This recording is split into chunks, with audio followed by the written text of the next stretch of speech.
Hello, hello, everyone. Happy Motivational Monday. My name is Kira. I am your host, and we have the wonderful, the amazing Charles here.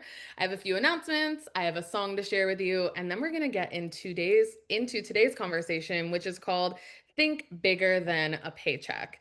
And our hope is that this is an incredibly empowering conversation for you, that this changes some of your mindsets in the way that you walk through your world, in the way that you invest your time, your money, your resources, all of that. And the song that I just shared, Do You Miss Me by Anise, I'll send you the link. Um, he goes, they paint a vision framed in chrome. Spent my saving. He basically is talking about how he spent his savings on cars and flashy things and all these things, but he realized that it's the littler things in life that really matter. And Charles and I talked about this last month in our conversation about, more money doesn't always make you happier. And sometimes you have to be happy right where you're at. And that's going to be a big foundation for today's conversation as well. So, we've been doing our financial well-being series. We are on our second month. We are in money management. We have done a lot of work. We've done a lot of mindset work. We've learned gratitude. We understand our habits around money, and it's been good. One of you filled out a little testimonial that said that, what did you do? During this series, what you've done is you have canceled all of your unnecessary subscriptions and you saved $200 a month. Amazing. That's $2,400 a year. That can go so far. That can do so many things. But it's funny. I was listening to something this morning because Charles and I have been talking about investing and how do we get people set up for their futures, which is what today's conversation is about. And I've been listening to a lot of people, and there's this one guy who was a guest on the Diary of a CEO podcast. I'm sorry that I don't have the episode, but I'll try to find it. He said, what does all of that matter necessarily if you're not he's like, what does that matter necessarily if you are not putting that money towards a savings or towards an investment? If you're saving more money in one area but spending it in another area, are you actually saving, right? So we've done that. We've started to look at our habits and we've started to look at the ways that we can be less impulsive with our resources. And then today's session is going to be, what do we do with that? What do we do with that money that we've saved? Is it best to put it in a savings? Is it best to make an investment? And we're going to show you all of that. So last week we did an investing 101 session, and we kind of talked about the mindset of investing, why it's important, how you can do it, and we covered the basics. That was our investing 101. Tomorrow we have our investing 201 session with me and Charles, where we're going to actually be sharing our screens. We're going to be actually showing you how to make some of these investments. Disclaimer, every single financial conversation that we have with you is for educational and informational purposes. If you are in need of real financial advice, we suggest reaching out to a financial advisor. But if you're looking for education and information, our guides and our life guides platform is a great place for you to get started. And it's a free resource. So when we're talking about money and saving our money and being smarter with our money, there's also the conversation of what are the things that we have access to right here, right now, that's free? What can we do right here, right now that costs me no money, but is going to save me more money? And not only that, is going to generate wealth, right? It's going to generate a skill set. It's going to make you money and make you think better than your paycheck, because most of us, drop 111 in the chat if your only stream of income is the money that you have from your job currently. Yep, we're getting the 111s coming in. Okay, so most of us on this call, it seems like the only money that we have is the money that comes from our paychecks. Drop 222 in the chat if you feel financially stressed, whether it's you're living paycheck to paycheck, you have debt, um, you don't know how to manage your money, it kind of feels like an anomaly, it feels like an equation that you don't know how to answer. Lots of 222s as well. So we want to empower you. And we want to have these conversations with you where you can start to shift that, because right now we have to look at what are the ways that we're bringing in money and what can we do with that. And then once we generate more opportunities, our fields of vision get bigger. But we need to understand the reality of the worlds that we live in. So all of you are fine. A lot of us are financially stressed on this call. Valid. That's why we decided to do a financial well-being series. So before we get into today's conversation, Charles, I know that there's a lot for us to dive into. I know Charles and I have been texting all weekend. We did an hour-long session on Friday preparing for these sessions. Um, but we do have our Investing 201 session tomorrow. So I'm going to drop that link in the chat for you. We highly, highly suggest coming to that session. It's a pop-up event. We've never done a Tuesday event ever, but Charles and I came together and we were like, this is such a big conversation. It's such an important conversation. And we want to make sure that people are in a good place and have the resources and the empowerment to start to make some change. Because I feel like do any of you feel intimidated when it comes to investing? Drop 333 in the chat. If you're like, investing's not for me. That's intimidating. I don't know what it is. I don't know how to get started. That's for rich people. Those are a lot of, and those were the perspectives I even had until I started talking to Charles. So let me see if there's any other things that I have to say in our welcome conversation. So Charles, one of the things that you did was you sent me a PBS special. And it was all about poverty, how easy our circumstances can change, and kind of, you planting that seed in me of the fact that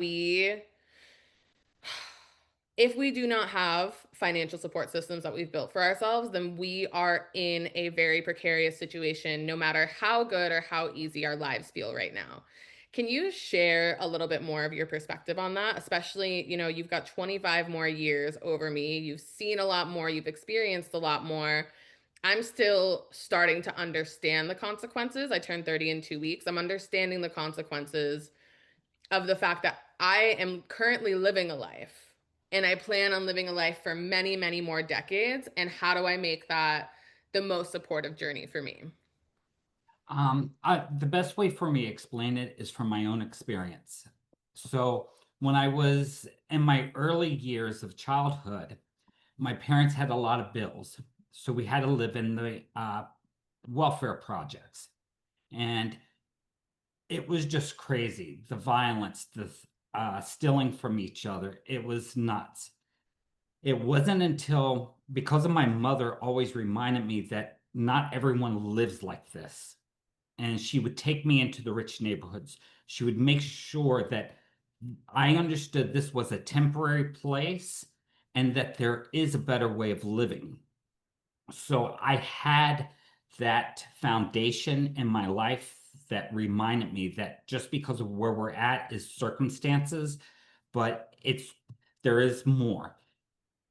So when I started getting into the richer neighborhoods living, the mindset's changed. These kids were no longer trying to avoid violence. They were worried about what colleges they were going to, what house they were going to buy.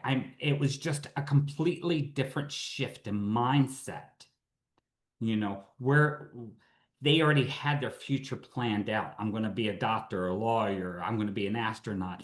So this is where that mind shift changes. Now, with that said, from being in the military, I've watched so many people who struggle with finances end up impoverished. I raise a lot of money to help with keeping young soldiers in their homes. And at the same token, it astonishes me how much small choices can make major impacts in our lives. And I come to this realization that it only takes 1 second to be on the street. And so I'll take you real quick. When I was in the 90s and I was doing a startup company, I had everything in it. And my whole life was on the line, my house, everything. And I lost everything. I was pretty much homeless with 2 kids and a wife.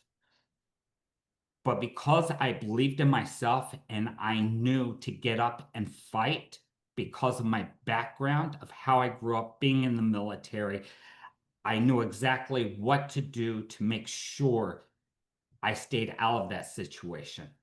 And most people look at me and they laugh. I started my next business with like $1,000. I had nothing.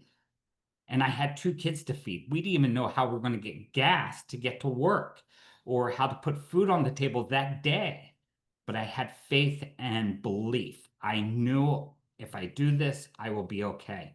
And from there, I was able to buy a house. I was able to make sure my kids had college opportunities. So it's not worrying about today. It's you do what you have to do today to survive.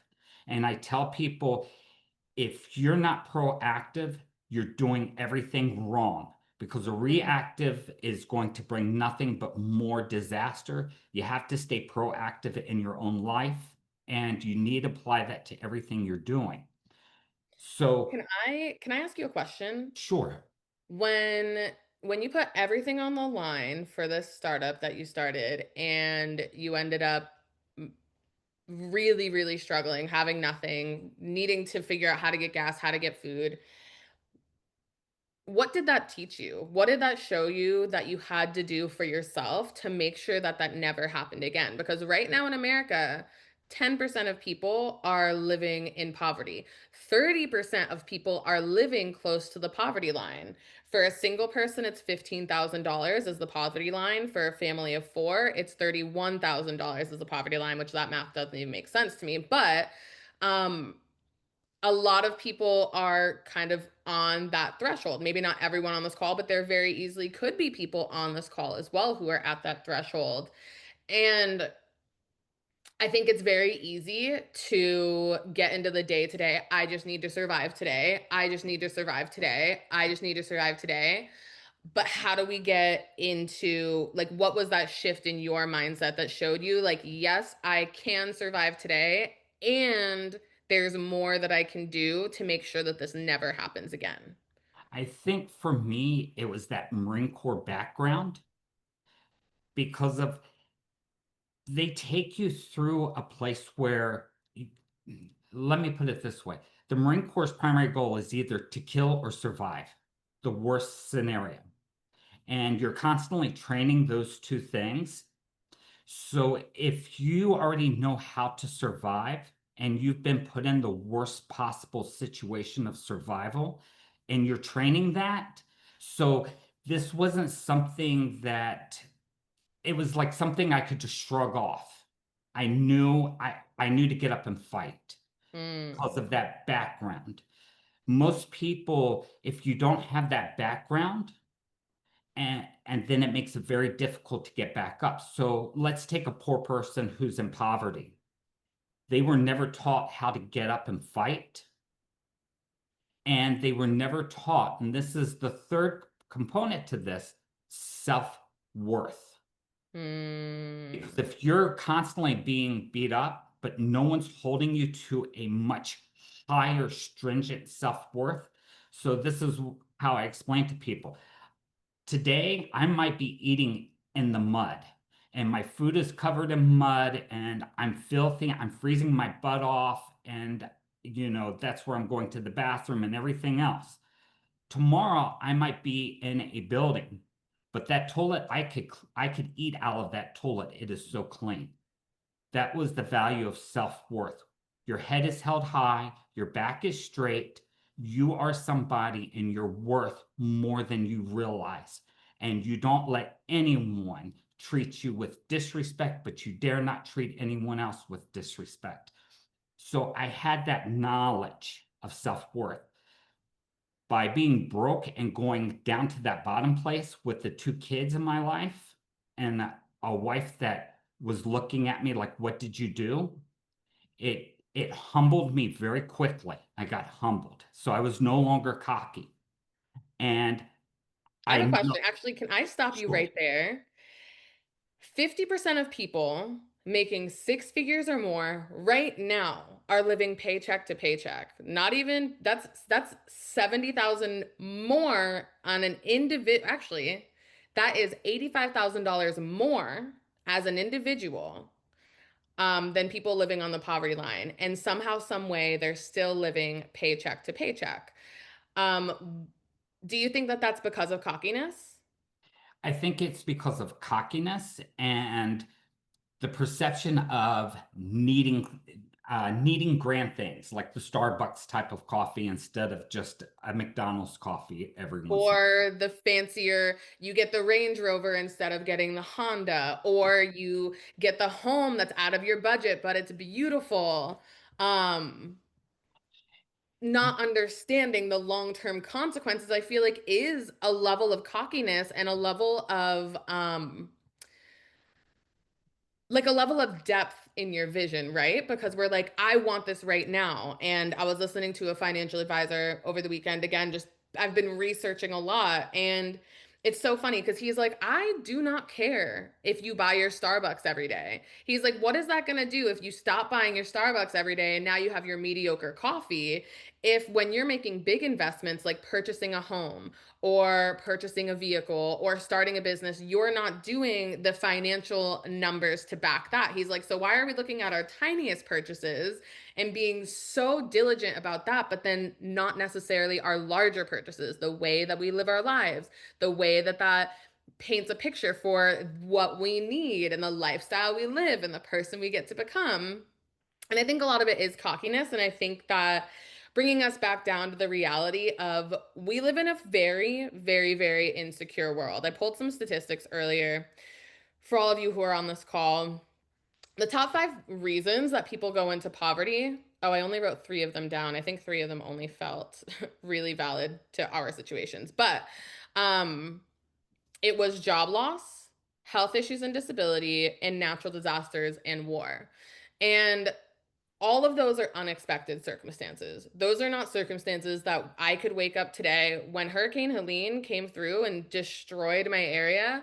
I woke up, none of us had any idea that it was coming. We knew there was a rainstorm coming the night before. We went to bed, we woke up the next morning, we were in an apocalyptic, entirely different time.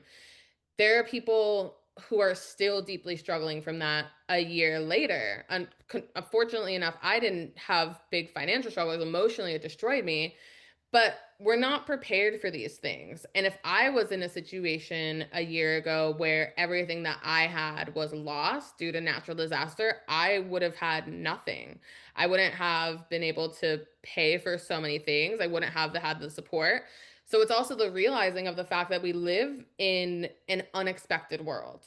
But somehow, some way, we take our jobs, which are not guaranteed to us. Almost every single one of us signs an at will when we get our job that we could be fired. We could leave for any reason and we could be fired for any reason. We are not held and just like we need to be there. You're not legally held and binded to be in that organization. You're making a choice and that organization's making a choice. That choice could end any day. Same thing with health issues. Your health could change any day. So it's also the realization of the fact that even though we might be in a really good place today, that does not guarantee our really good place tomorrow. So, Charles, I want to most people on this call said that they struggle with money. Some of them are living more of that paycheck to paycheck lifestyle, whether it's that they're literally pinching pennies, or they just live a little bit more of an elaborate lifestyle. But when we're talking about investing, can you tell us a little bit more about a small investment that we can make, something that could be sustainable for everyone here, whether it's the cost of going out to eat once a week or something along those lines, and showing how putting that into some sort of investment structure over time can generate a significant amount of money. Because I want people to understand the perspective of the fact that we're living lives, we have all of this time we don't have right here, right now. And I want them to see that big picture of what things could actually turn into over time if we decide today to prepare for our future. Hello, hello, everyone. Kira here. I need to provide a little bit of a disclaimer for the next part of the session. We actually realized afterwards that we were using a fraction of a percent instead of percentages, but what Charles was saying as an overall is incredibly still important, but some of the calculations will be off. Just so you know, if you end up using compound interest calculator, make sure you're using the full number instead of the point percentage, because for those of you who crunch numbers all the time, we usually do 100 or whatever figure times 0.05 for 5%. but it's not the same in the compound interest calculator. So I'm leaving everything the way that it was, but just be aware that you will see some errors in the calculations on that calculator. However, everything that Charles said was valid, it matters, and was really important to keep in the session. If you watch the recording of our Investing 201 session, we do the calculator again and we use the correct formulas and everything along those lines. So thank you so much for listening. Stay tuned, watch the rest of it, and happy investing. As always, we are offering educational and informational information regarding your finances. But if you need a financial advice, please find a financial advisor. Thank you so much and keep watching. Right. So it doesn't take a lot of money to start with. The the how do I explain this? The biggest thing that I want people to know is if you if you just did $1, and I think people forget how simple it is. If you could stick $1 into some type of investment vehicle, and let's say 12 months from now, you see that you have 10, 20 extra cents in there. So you see the money grow. Once you see it, you understand the value of it. Until then, it's just, he's talking, something, and I can't relate. For me, the reality is when I went back into investing heavy, it came down to one day is what am I doing? I'm wasting my life away. I have nothing saved, and I'm just relying on that I might get a small pension, and my pension isn't going to be enough to support me or my spouse, you know, in our retirement years. And it was like this wake-up call. And so I sat down and I told my wife that we're stashing this money away. And we were both scared, like, how are we going to recover that money that was in our budget to cover bills? But for some reason, the money got covered. So it was obviously we didn't need the money, and it was just the fear of, seeing that money leave and not going towards bills. But at the end of the day, all the bills got paid and that money was going away. So that's a very interesting that I want people to understand. Don't be afraid to try something new that's in your best interest. If it's meant to be for your best interest, it will work out. I like government websites. So the federal government sometimes gives you some wonderful tools that are free to use, and you're paying for it out of your taxes. So why not use them? They work great. Here's a compound interest calculator. Let's just say you start off initially with $100, and your monthly contributions is about $100 for 20 years, and we're only going at a 5% interest with a 1% variable up or down. It doesn't seem like a lot, but when you compound that interest over time, that $100 is turning into $24,000. And this is at the low end of interest. So what most people don't understand is you have to at least get a 5% interest or more. Otherwise, you're losing money. Inflation is costing you money. So let's say I make $1 today, but if my groceries are going up tomorrow in cost, and the gas is going up, housing is going up, my dollar is not worth what I made today. It's now lost money. And so now I need more dollars to get there. So this is where you have to Let take. me let me Go pause ahead. there because I want to give a real life example for people that might not know. I just went into open enrollment for my health insurance. My health insurance guy was like, across the board, all the health insurance went up 30%. All of a sudden, my health insurance is 30% higher. Nothing changed. It's the exact same plan. It's a new year, and now I have to pay 30% more. I did not expect that. I did not plan for that. And these are things where we realize that the inflation is increasing, but we're not putting any inflation on our money. and having it generate money for us. So the beautiful thing about why we're having you think bigger than a paycheck is because if you could see that paycheck as a tool, if you could take a little bit of money out consistently over time, you see the calculations he's doing. It's an initial investment of $100 and then a monthly investment of $100. That's $25 a week. I feel like a lot of us could probably make that happen. Now share what you just changed and what that looks like. Okay, so on average, at some point in time, you're going to do about 10%. If you're doing consistent investing, it might be 5% today, 20% tomorrow, down, a negative 10%. But overall, you're trying to achieve about a 10% return on your money. And if you could just get 10%, statistically over 20 years, now that $100 just changed almost to $70,000. And this is the power of money. This is why it's so important once you get that taste. And what I really want people to do is just take, if all you have is a dollar, $20 or $100, just open up a brokerage account and put it somewhere. You can And even we will be showing you how to do that tomorrow on the Investing 201 session. So this is our beginning of like how do you all understand and see how significant this is? And then tomorrow we go in deep for an hour. It's part 2 of our deep dive. We've never done a part 2 before or a pop-up, but this is really important to us. So we'll be showing you how to put it into an account tomorrow. And I'm going to change because of since we talked about that you have about 25 years still, and just by changing Wow. 5 years out, you're at 100,000. That's this is where things get interesting. And you can even go in where if you think about it, if you start off at $100 today, once you get hooked and it becomes a normal pattern, you'll start to slowly go and start adding an extra 10, 20, $30 per month. And this is where the things can shift real fast, real quick. What I tell most people is the magic number that you have to get to quickly. So if you're young, it's how quickly can you get to $100,000 in cash?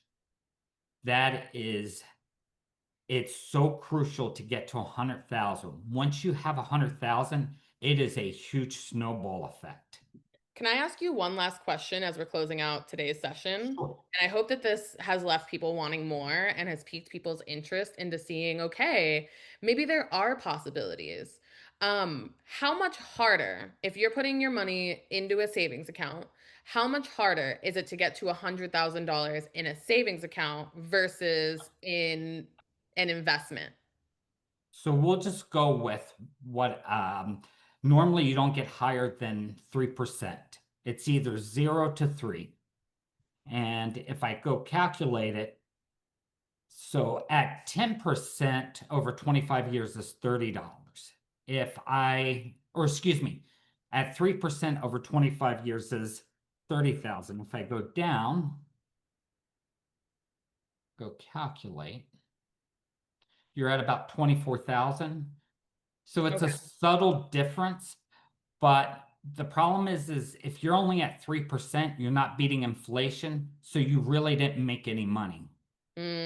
Because you have to spend more money to get the same thing. Things. So all you're doing is you're probably staying right at a dollar value. So in 20 years from now, you have more money, it appears, but things are costing more. So you're basically at the same place. You didn't get ahead. You didn't lose Mm. anything, but you didn't gain anything. And that's given. Nothing changes in your life. You don't go through a natural disaster. You don't get a health thing. You're not a caretaker for an elderly family member. Correct. You don't fall while skiing and really hurt yourself. Things along those lines. That's under the circumstances that everything stays status quo and pretty good. So, Charles, this is the end of our Motivational Monday conversation. I feel like this went by so fast, and I feel like you and I have so much more to talk about, which we do, which is why we're doing Investing 201 tomorrow. And then we have our live mentorship call on Wednesday. So, for those of you who have been following along on our financial well being journey and you're starting to see that there are different ways that you might be curious about, in no way, shape, or form are we saying you have to invest. In no way, shape, or form are we financial advisors, but we are giving you information and education to hopefully give you a perspective to maybe make a little bit of change in your life and to see how you can do things differently. Because, in my opinion, I should have been taught this in high school or middle school. I had a job when I was 14. If I knew what I know now, it would be a very different circumstance. So this is game changing and life changing, and I hope that you feel that as well. Charles, as we're stepping into tomorrow's Investing 201 session, I'm going to drop the link in the chat again for those of you who are here. Do you have any final words between today and tomorrow that could get someone to see that this might be something that's really important for them in their lives? I want you to realize at my age, people are starting to die off and people are getting more sick. So people lived great lives. And so I'm seeing more families without. And so this is so vital. And I try to explain this to everyone who's younger, how vital it is. It's the most important thing you will ever do in your life. And I try to explain to people, if you don't care about you and where you're going to end up at the end of the day, don't expect anyone else to care about you. Mm, And that's the bottom line. This is in your control and only you can do this, but you have to. It's just so vital important. yeah, I'm understanding it myself. A year and a half ago, I was $30,000 in debt living with my mother. Now, a year and a half later, I have no debt. I have my own place. I make great money. I have access to resources. I've got multiple streams of income. And now I'm looking at, okay, what is the most effective way to live the life that I want for my entire life? And to make sure that if there's a natural disaster or a health issue, or if the world is coming tumbling or crashing around me, that I still have what I need. And I have not put my well being in the hands of anyone else but myself, especially as a single woman. So important. So, Charles, thank you so much for today's session. I feel like this opened everyone's mind and gave us a real perspective of what our money could do for us. We'll show you the real tools that you can put your money in, investing, all the things tomorrow. But thank you all so much for being here. If you have any questions, we do have our live mentorship session on Wednesday. So today is informational, tomorrow's informational, and then on Wednesday, you can bring your real questions. You can be like, hey, I've got an extra $50. What do I do with it? This is my circumstance. And we can help you actually start to make some moves. Again, this is only informational and educational. We are not financial advisors. I legally have to say that, but we are here to help you. I hope you all have the most beautiful Friday. It's not a Friday. It is a Monday. But it feels like a Friday because every day is great over here at Life Guides. We hope you have the most beautiful Monday. We will see you Tuesday and Wednesday. We can't wait for it. And there is a survey that pops up at the end. Please fill it out. And if you have any personal testimonials, please let us know because we want to share your success stories as well. Thank you, everyone.